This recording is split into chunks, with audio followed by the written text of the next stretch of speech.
So my brother was valedictorian from the class of 2016, and he started his speech with a shout out to the band, and I'd like to do the same, especially to my fellow low instruments who had to suffer through all those staccato quarter notes in constant circumstance. I know the feeling. So I'm going to start with a stereotypical adage about graduation. It's an aphorism, if you will, and I know that Ms. Hoffman and everyone who had Ms. Hoffman this year knows what an aphorism is. Today is the first day of the rest of our lives. So while you mark that all down in your graduation bingo that I know you're playing out there, I will mention that people wouldn't say things like that if they weren't true. Today really is the first day of the rest of all of our lives. School has been our lives for pretty much all we can remember, and now for the first time we are going off to something completely different than anything we've done before. And we are finally getting to see what the rest of the world has to offer. And it's a big world out there. We'll all have new experiences in the first year post-high school.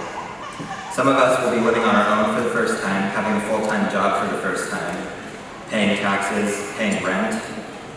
All of us have one thing in common, which is that on September 4th, school will start again, and we won't be there. The time has come for all of us to make our mark on the world. We have the opportunity and the obligation as young people to make the world a better place. And you may be thinking, well, I'm just a high school graduate, what can I do?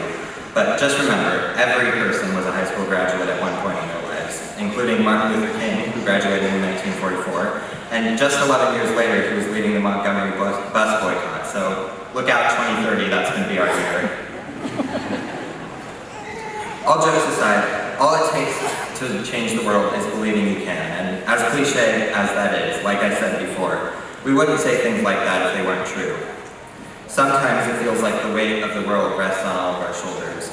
And when this happens, we get stressed and sometimes we just shrivel up. But the fact is, if everyone focused on making their small part of the world a little bit better, that would be all we would need to make a big change. I'll leave off with a quote from Pulitzer Prize-winning journalist Ellen Goodman. I have never been especially impressed by the heroics of people convinced they are about to change the world. I am more awed by those who struggle to make one small difference. Thank you.